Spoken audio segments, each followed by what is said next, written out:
I'm back. And just from your perspective, you should be hearing this just 1 week after you heard the last one. Well, I guess if you're listening to these currently and have to wait a week between them. If you're just binging through them, I guess it may have been less than a week. Or if you're just taking a break from it, it may have been more than a week. But the point is, I went on vacation and I successfully had a buffer, so I didn't miss any uploads. I'm now back, ready to do one of these again. But before I get into the actual episode, this was a hell of a series of events that happened over my vacation. So I actually kind of went on two vacations, one with my family and then one with my wife, which was kind of our honeymoon basically, but shared with a bunch of other people. The first half of the trip was going to Yellowstone. My family rented a cabin up there and I was joining them. The second half was a trip to Cancun and a resort. Now it's the first half that really has all the stories behind it. Cancun was basically just kind of lounging around, drinking, and having a good time, but the first half was, let's say, a little bit more eventful. So one of the things about going to Yellowstone is you can't really just fly directly there. I mean, Yellowstone is huge. And one of the things that keeps it so wonderful is there's not just an airport and planes landing really nearby. So the closest airports to there are still quite a drive away, which meant we had a couple of options. You know, my wife and I were joining my family midway through their trip. We were going to meet them in Yellowstone. They had gone to some other places beforehand. I decided, because I had time on my hands, rather than fly up there and rent a car, which was looking to be very expensive, I decided I was going to drive up from Los Angeles to Yellowstone and back. My wife was going to fly to the Jackson Hole Airport. I was going to pick her up. We'd go the rest of the way, and I'd drop her off on the way back. Now, this was a 2-day drive for me. First drive was, I kind of front-loaded it, LA to just outside of Salt Lake City. I did that in day one, and then Salt Lake City-ish area to Yellowstone on day two. Now, because I front-loaded it like this, the first day was like 10, 11 hours of driving. You know, I was pretty beat by the end of it, doing it all by myself. I finally get to Midvale, where I'm staying that night, and I am just ready to go crash. You know, I want to lie in bed, chill for a little while. And when I get to this motel, I go inside, ready to check in, and I notice something a little bit peculiar. The office, where you would ordinarily, you know, talk to people and be like, hey, I'm here to check in. You've already got my information. The lights were off. And kind of in accordance with that, I hadn't seen any signs of any people around. There are no cars. I go up to investigate a little bit further, and I see that posted on the window of the office, there is a little sign that says closed until further notice. And I'm like, oh, shit. That might be a bit of a problem. I'd love to have a bed tonight and not sleep in my car, thank you. I go outside to verify and see that, you know, because this is a motel, like all the doors are on the outside. So I walk up and I see every single door to every room that I see has a piece of paper on it that more or less says closed by the health department. I don't know what's going on here, but clearly the city has decided people should not sleep here. And, you know, reflecting back on this, unfortunate as it was in the moment, I'm just happy that I wasn't there like before the city noticed that this place should absolutely be shut down for whatever reason. I don't know what it was, but I don't want to have slept in that place. So it becomes very clear, I'm not sleeping here tonight. Now, fortunately, there was indeed, like, this was right next door to a La Quinta. There was another motel right there, right available. I walk over and I'm like, hey, do you happen to have any available rooms for tonight? I'll take whatever you got. I would just like a bed. And they look into it, and sure enough, yeah. I tell them all about how, like, I actually had a reservation at that other hotel, and they seemed to be closed. And I asked them, like, do you know what was going on over there? And they didn't know what the reason was, but I'd certainly not been the first person to have to come over to their door and be like, tail between my legs, do you have any rooms, please? Are there any rooms in the inn? They didn't know when. Apparently it had been going on for a little while. And I'm like, all right, whatever. It doesn't matter. Let me just pay for a room tonight. I'll worry about getting refunded for the other one later. Like, again, I just want a bed, not sleeping in my car tonight. They have one. It's fine. I start heading back to my room. Here's the thing about this hotel. It was less of a hotel and more of like somebody had dreamt up a hotel and like they were planning it out. And they weren't quite there yet, but they were imagining. You ever seen you ever seen that movie The Founder, where it's all about like Ray Kroc's rise through McDonald's? And there's a part relatively early on where they have just like sketched out on it's like a basketball court, I think. They've like sketched out the dimensions of the restaurant and are just practicing like, okay, if this station is here, then it's like this is how it's all going to be laid out. This hotel kind of felt like that. For one thing, it was actively under construction when I got there. Like there were tarps and everything in all kinds of places, signs warning about pardon our dust. But it wasn't, like exposed beams or anything. Like it like halfway looked like it was, you know what? It was almost like it was a set of a hotel. Kind of. Like it just had to imply hotel without really fully working out. Because as I'm going to my room, this is the only time I've ever seen this happen before. I'm walking down a long, long hallway. That part's happened. But over the course of this hallway, I wish I could show you some pictures of this. There's like these rises through the floor that like arcs up and like keeps rising up over and over again in these little humps. By the time I've gotten to the end of the hallway, I swear I think I've risen about 15 vertical feet. Like it just keeps going up and up and up. Like nothing about this is level. And that's kind of weird. Usually floors in any building are like, one flat thing, or maybe they have a rise somewhere, or at least like a gentle slope. This is just like kind of periodic humps that are like, and now we're going up a little bit, and now we're going up. Not like steps, but just like weird little humps. And so I'm like moving along through here, yeah, this is quite curious. And as I'm walking along, like every single one of the rooms that I'm passing, everything looks so temporary. Like all of the signs on the doors, all the numbers as I'm looking for my room, they're written on a piece of paper that's just like taped to the door or the wall next to the door, something like that. There's no real placards. It's all just like printed out numbers pasted to the wall. There was actually one room that had a placard on the wall. I don't know what was so special about this room, but apparently whoever was setting it up didn't really think it all the way through because in addition to the one placard that it did still have the paper number right next to it. I don't know which one of those signs went up first, but whoever put up the second sign clearly didn't think through like, hey, maybe we don't need both. Like this already says 215 or whatever the number was. I forget at this point. Like I just have to imagine, like if you're putting up the plaque second, like why not take down the paper number? And if you're putting up the paper number second, who hasn't noticed like, hey, this one already has a much nicer sign. Maybe we don't need the paper on this one. I don't know. Whatever. There was one special room. It was not the one I was sleeping in. No, I'm still in one of the like, we're planning a hotel rooms, not a finished hotel room. But it's a long hallway. I eventually get there around a couple of turns.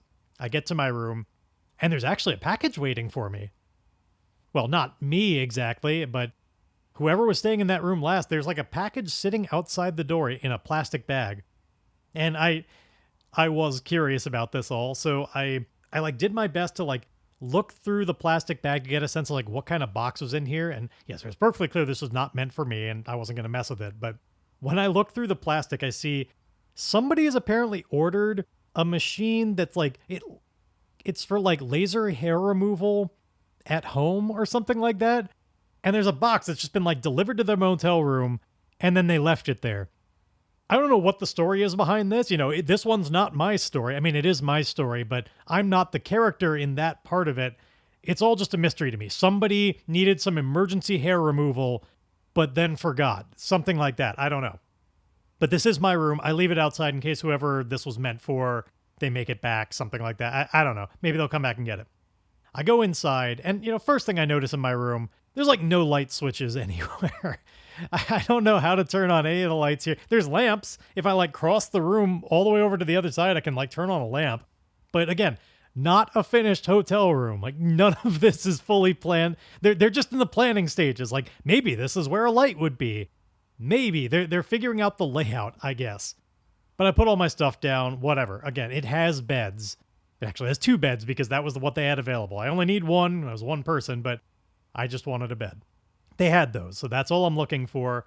I was also pretty hungry by this point, so they did have a microwave in the room, and I had a little, like, burrito that I was looking to microwave.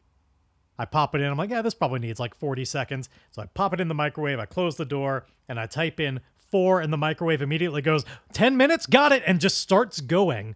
I don't know who designed this microwave, but apparently when you push the 4 button, that is the shorthand to tell it, 10 minutes of microwaving, please, for whatever reason. I stop it after 40 seconds, I get it out, I have my burrito, whatever. I can adapt. I'm a human being. I know how to roll with the punches and pop it out when it says 9 minutes and 20 seconds. I have my burrito. And of course, eventually, as one does, as I said, I'm a human being, I did have to use a bathroom at one point. And wouldn't you know it, it had one of those too. Kind of. Everything about this room, you have to remember, it's kind of a hotel room, but it's not quite there yet. But in this case, unlike all of the numbered signs that are like very temporary and done with paper, I saw one sign in the bathroom that seemed to be like, this is the most permanent thing I saw. If there's one thing they knew, it was that this sign was going to be necessary. Because unlike the others that were just like hastily put on with like a piece of tape, this was a sign that was on the toilet tank that had been like pasted on there. And it had been there for a while, like it was starting to fray a little bit. So like this had been the case for a long time. It had seen some age, and they knew that like we were always going to need this sign. So what did the sign say, do you ask? Well, I'll tell you. The sign said, please remove rubber band from valve before using toilet. I'll say that again. Please remove the rubber band from the valve before using the toilet. Now, I'm a curious sort. I have to know. I open up that toilet tank, and wouldn't you know? Yes, the flush valve is being held down for some reason, some seemingly permanent reason, something they're never planning on fixing. It is being held down with a rubber band. At this point, I'm just giving up. I've accepted that, you know what? This hotel is weird enough. It's all worth it for the story. Like that's all I want out of it at this point. Like now I just want more weird shit to happen. And I kind of got my wish, but that was more on the way back, and we'll get to that. For now, it was bedtime, and while it wasn't the most interesting thing to happen, I will note that among all the other seemingly temporary things about this hotel, I sure hope the sheets were temporary, because good lord, those are some of the scratchiest sheets I had ever been on. I feel like I could feel the thread count with my feet, like count them with my toes. Like, yep, these sheets have got to be at least 50 thread count. So scratchy. And listen, I'm not a stickler for this sort of thing. I don't need luxury. I was just looking to beat sleep in car. And, it's a toss-up at this point. But I am there. I sleep through the night, kind of. For some reason, I didn't sleep all that well that night. I don't know what was going on there. Eventually, I leave, and I pick up my wife. And I will say, the road from Midvale, Utah to Yellowstone, that was a great day of driving. Nothing funny about this part. It was just like, oh my God, this is gorgeous. Like every view you have, especially once you get into Wyoming, but like, oh my God.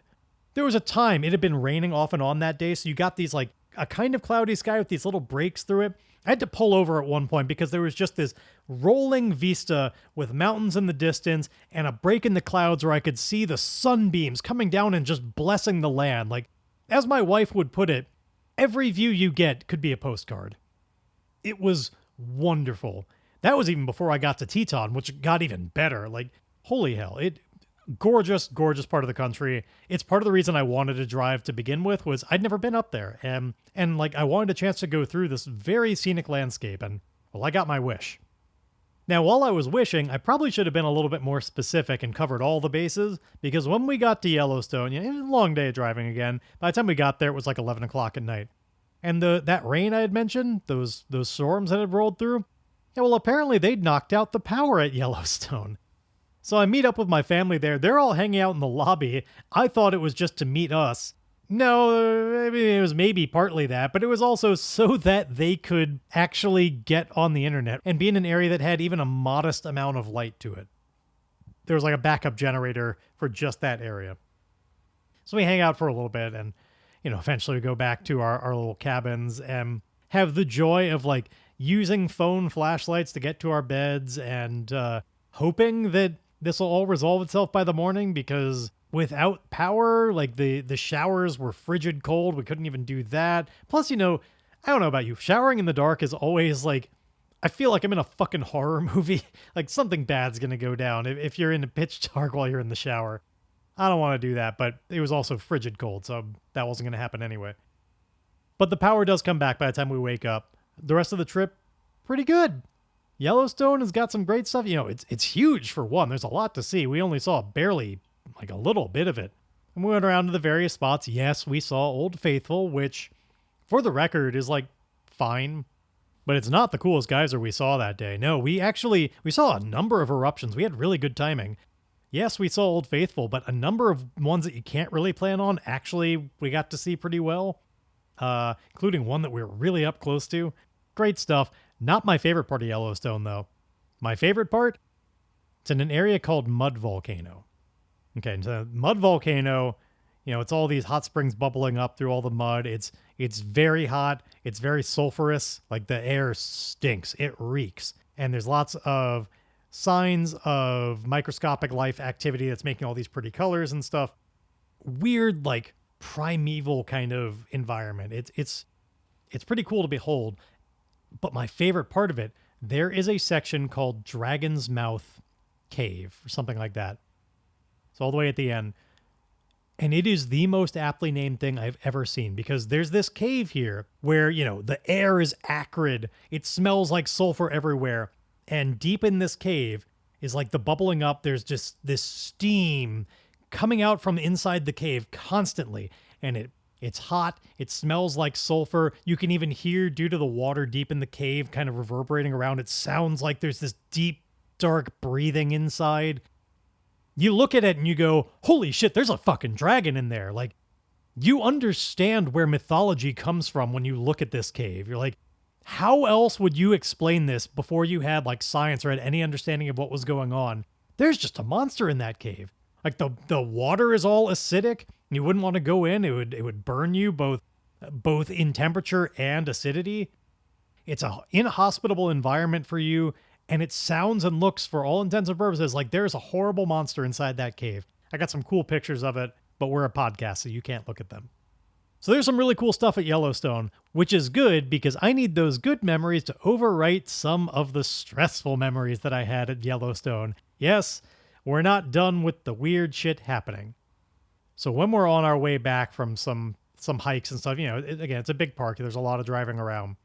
We're driving around in a couple of cars. I notice that my car is starting to get a little low in one of its tires. To be honest, I had noticed that before. It was getting a little bit on the low end, and there is a gas station kind of, you know, miles and miles away where I was like, okay, when we get back to it, I'm going to put some air back in the tire. But we keep driving around and like, it's dropping. Yeah, it just keeps dropping. It's getting lower and lower, and it's speeding up how fast that's going. Eventually, I have to pull over. I do thankfully have a portable like air pump thing that I can, you know, put it back up, give it some new life. Hope that maybe it was just kind of like, yeah, it just had like a little bit of a leaky stem, and it had lost enough that it was kind of beyond the point of no return. Hopefully there's not going to be a problem with it. So I fill the air back up. We're driving around. Seems like we're going to be okay for all of like 10 minutes at best. Driving around again, and sure enough, yeah, we're losing some tire pressure already, and it's getting faster and faster, and it's becoming clear like, oh, we're not going to make it. I need to fill up again. And I found a good area to do it, thankfully. There's a parking lot right outside of like a waterfall area, which is a great area to be able to pull over in and just like deal with the car troubles. There's a goo inside this like portable pump thing where it'll trash the tire, but I should be able to get a seal on it because clearly there's a hole in it at this point. Like there is a problem. Just putting in air is not going to be enough. But I want to seal it well enough to be able to get to a tire shop on our way back. Just make it back there so I can see if they have a spare tire or can more fully patch it up, something like that. I put in the goo. I mean, it's old and it doesn't actually seal it. It's not successful. I'm trying to put the air in, but by this point, the hole has become so large that I can't actually inflate the tire past like 23 PSI. It's just staying stuck there. It's losing it faster than I can put it in. Turns out, yeah, there's a sizable hole in the back. Some of the wires of the tire are like sticking out like this tire is shot. We're not going anywhere. I need a new tire now. Unfortunately, you know how there's like no airports or anything in Yellowstone? Yeah, there's not really any cell service either. Yeah, good luck contacting anybody. This was a problem that I had run into before when my family and I got separated. It's really hard to communicate with people that aren't right next to you. I can't call anybody about this. I can't get anywhere. Thankfully, I got lucky, and there was a tour bus driver who was also in that parking lot. He noticed what was going on. He had a radio. Radios do work without cell service. It made a really good case for having like a CB radio. He was able to radio into the park rangers who came in. They talked with us. We kind of figured out the situation. They radioed in and did the work to figure out like, okay, where is there actually a spare tire for me? Like, which shop has it? And the answer was, there is a shop that has one tire for me. It's about 38 miles away, which I'm clearly never going to make. They can send a tow truck. It's after hours. Like, this is just an on-call person, and it's in the middle of nowhere. This is going to be expensive. Spoiler for the future. Yes, it was. They're charging by the hour at this point. And 38 miles, these are not highway miles. These are miles in Yellowstone where sometimes things are slowed down because there's a bison that won't move in the road. Or there's just a bison by the road and everybody else wants to slow down to look at it. These are slow-going miles. We had to wait like 90 minutes for the tow truck to get there and then get all the way back to the same shop where it was going to have the tire and service it. This was like, all told, by the time this all got taken care of, this spare tire cost about $1,000. But you know what? We have money set aside for emergencies. This is exactly the sort of thing it's for. You never know what's going to happen. And I'm just celebrating that, you know, all things considered, this could be a lot worse. Because flashback a few days ago, imagine that my tire went out when I was all alone on my trip up to Yellowstone. There are some large swaths of area where there's also not any cell service really, and nothing around for a while. And I recall when I was driving around like nearby the Death Valley area, because that was part of my drive on day one, that certainly wasn't going to have a lot of cell service. And it was 115 degrees outside, and who knows how many miles until a tire shop. I just kept thinking back to, what if I were out there instead? What the fuck would I have done? This could have happened in truly the middle of nowhere, and I'm just appreciating that it didn't. Yeah, this sucks. Yeah, it's expensive. But it could have been so much worse. I'll take it. I'm not going to say the day wasn't a little bit stressful, but it could have been so much worse. Now, incidentally, when the guy was replacing my tire, he did point out, like, you know, these tend to wear out in pairs, and sure enough, yes, like your other front tire could probably use replacement pretty soon as well. I would have done it right then and there, but of course they only had the one. You know, they don't exactly have a hell of a lot of types of tires out there. I was lucky they had mine at all. They don't have a second one. So I'm like, okay, well, clearly, as soon as I get back to Los Angeles, I'm going to get that tire replaced. Oh, if only. Spoiler alert. So we enjoy the rest of the Yellowstone Strip. There's not a lot of it, but eventually we part ways. I'm on my way out. First day driving goes pretty well. I drop my wife off at the airport. I continue along the way back to stay at that very same hotel in Midvale because, you know what? Like, I just wanted it to exist. And I was able to book both at once and make sure I would have a room when I got there. Incidentally, I did actually see on my way to Midvale a pretty interesting sight. For the first time in my life, I did have to come to a complete stop because somebody's cow was just standing in the road with her calf, like, just nursing from the cow. The cow was very wary of me, and, you know, fair enough. I was just like, oh my God, this is adorable. And eventually drove on. But anyway, I get back to the hotel. This time I'm actually in a much better room. This one has, you know, like lights. I mean, don't get me wrong. The hotel is still just as much a, like, work in progress. But my specific room was better. It only had the one bed. It had decent lights in it. The sheets were a little bit better. I don't know why I was in, like, the one room that had temp sheets, but they were a little bit better. Better bathroom. This bathroom did not have a rubber band inside the toilet tank, so didn't think that was a qualification for a good hotel room, but it was. That stay goes better. I sleep better that night. On my way out, I'm about to put my stuff back in the car, getting ready to check out. I run into this lady on foot, not like run into her with my car, but I pass this lady who gets my attention and asks me if I drove there. And I say, yeah, I did. I've got a car. And she goes, do you have any jumper cables? Now, I need to make clear something about this lady. She had a mouth that I can only explain by years and years of heavy meth usage. Really fucked up teeth. A real kind of like, a real suspicious look to have, I should say. She didn't do anything wrong asking for help, but a really suspicious look. I try not to judge people too much from the beginning, but it's a really suspicious look. But of course, literally 2 days before, I was so dependent on the kindness of strangers to get me out of my car jam. Of course I had to pay it forward. I had jumper cables. I had to help her out. Why wouldn't I? I mean, to be clear, she did mention that her car was back there in the alley by the dumpster. A place I could not initially see. A place where I could not initially verify there was a car. But she sure pointed in that direction. And this lady that had horrible meth mouth was like, yep, car's over there. Do you have jumper cables and could help me? And 2 days after I was so dependent on the kindness of strangers, I'm just like, oh, fuck, please. Everything about this is raising the alarm bells in me that, like, I'm about to be stabbed and have my car stolen.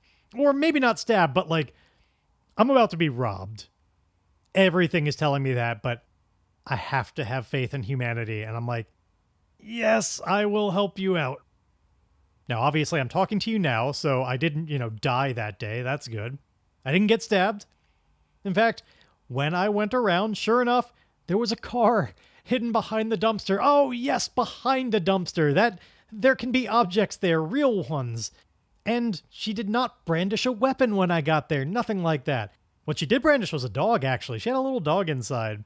And that dog, when I was pulling my car up to be closer and closer, I had the door open as I was scooting it like just so that the jumper cables could reach. The dog jumped inside my car and was like, where are we going? Get me the fuck out of this situation. I'd like to go with you, please. You smell like you might have a future.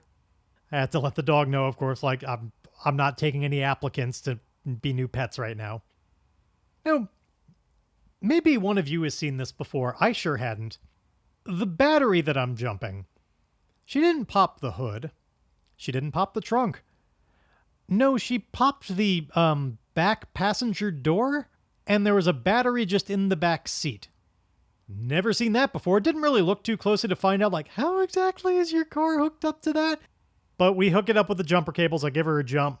She's got the car going. She's running. And, to be clear and to be fair to her, she's being perfectly nice. A little hard to understand at times, She's heavily accented and again, meth mouth as fuck. But we're chatting a little bit, and she's being friendly. To be honest, I'm not confident that the battery that I'm charging is necessarily the one running the car. I think she may have had a perfectly valid battery that would run that car, and this was like a spare she wanted to charge. No idea.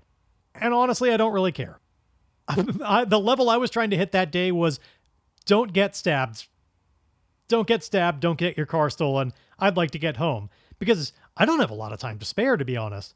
I am going to get home, if all things go right, I'm going to get home with a few hours to spare, like just enough time to go to sleep that night before I immediately leave to go to Cancun the next morning. And like early in the morning at that. So I don't have a lot of time to spare here. I just want to get back on the road so I can indeed get there, because this is my last day of travel, and it's the long one. By front loading it, it means the very last day is also really long. But everything goes fine. We disconnect our batteries. She has not stabbed me. We part our ways. I get on the road. And for a little while, things are going pretty well. It's not as scenic as the first day of travel. We're past the point of beautiful Wyoming and northern Utah and into just like, it's fine, but it's getting a little bit more deserty. A little bit more just like, we're just kind of in the middle of nowhere, but it's not as scenic. Well, I see a familiar sight.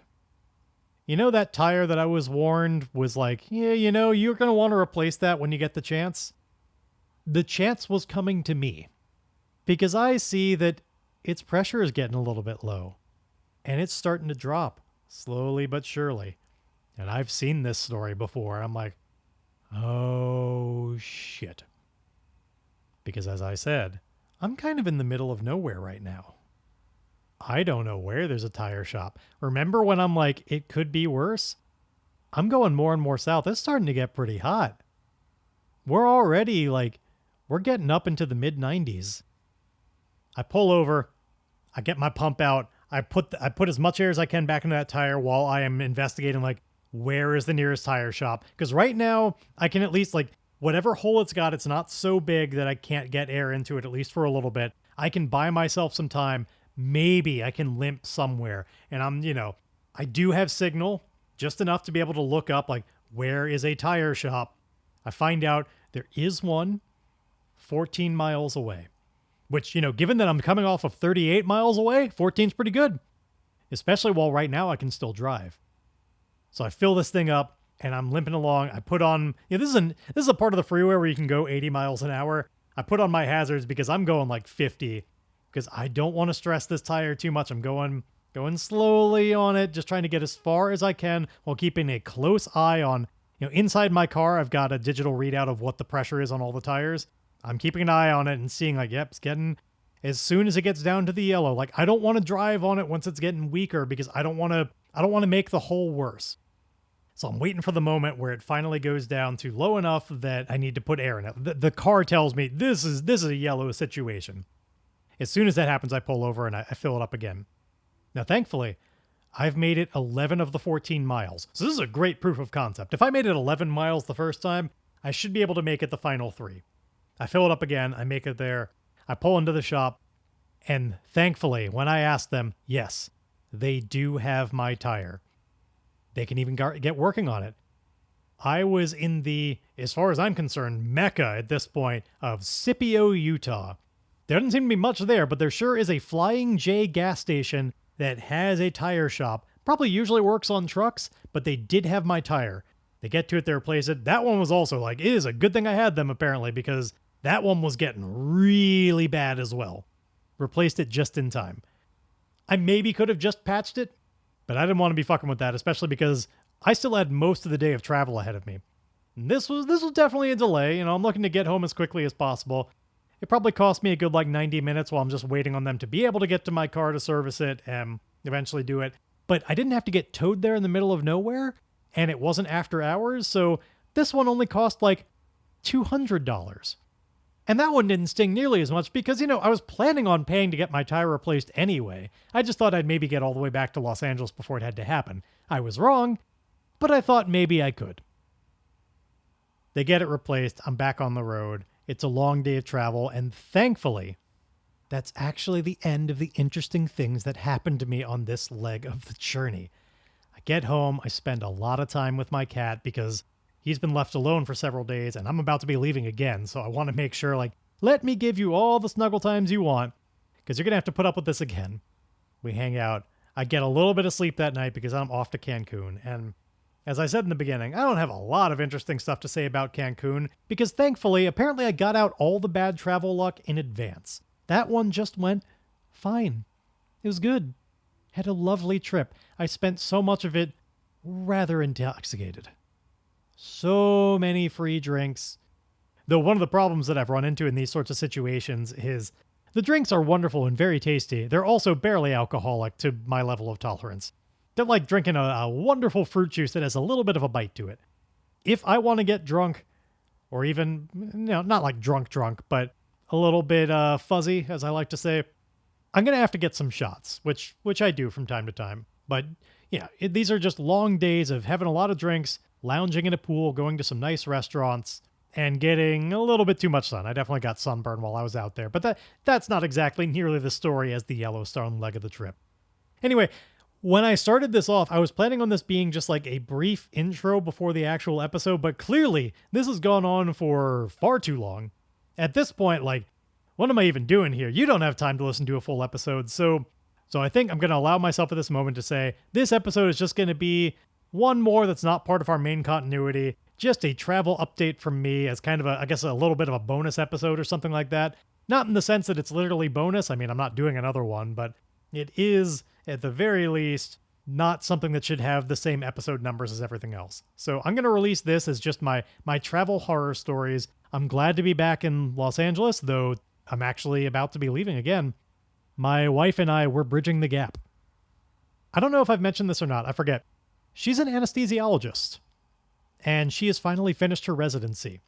And so we are moving in together to start her first job as an attending physician, and that's going to be happening in Dallas. Now, I'm still holding on to my place in Los Angeles because that's a house I just bought on my own, and I'm going to keep making that happen. But more often now, like, we're going to move in together in Dallas, and I'm going to be back and forth between the two cities. I mean, both of us are, but I'm getting ready to leave again to finally get to actually, like, more often than not, be in the same city as my wife, and I'm really looking forward to that. Anyhow, I hope you've enjoyed hearing about how, even when I'm not playing Starforged, I apparently keep rolling misses. The story just keeps getting more and more complicated, but thankfully, unlike Emil, my spirit is not zero. I'm not traumatized. I'm in good spirits. I'm in good health.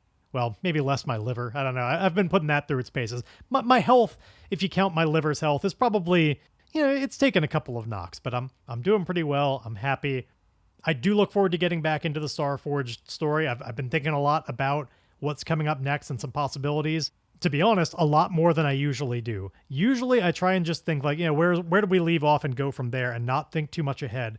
This time, for this next episode, I've definitely played out a lot of scenarios in my head. So if it seems a little bit less like I'm finding the story and more that I already have ideas in mind, that's why. But I'm looking forward to it. That's going to be next week. I guess my vacation continues a little bit. So, what are these ideas that I have in mind for Emil? Well, that's a question for next time. Oh, don't worry, I haven't forgotten about the prompts. No. We're still going to do an outro. I don't really have anything more to say. I said everything there was to say during the intro, but we're going to do prompts really quickly. I was thinking about this earlier today when I was going on a bike ride. I think I would like this week to be an art form. I'm going to roll an action and a theme, and I want to know about like a weird way that another culture might have a mode of expression. How do they make their art? Actually, I've changed my mind. This is going to be a descriptor and a focus. Descriptor and focus, you're going to tell me about like what medium they use to make artwork. It could be visual, it could be written word, it could be whatever you want, but I want to know about a different culture's art form. How do they tell stories? How do they express emotions? What do they do? With the descriptor and focus of remote and cargo. As always, this does not have to be a Starforged specific thing, doesn't have to be sci-fi, doesn't have to be, it could be in whatever kind of universe you want, but tell me about some other culture that has an art form informed by remote and cargo. Or it could be a real-world culture, whatever that sparks in your mind, tell me about it in as much detail or as little detail as you want. Give me your ideas, starforgedpod@gmail.com. Or you can do what the hip kids do and send me messages over in the Starforged/Ironsworn Discord. We've got a thread in the creator promos where we talk about all things about this show.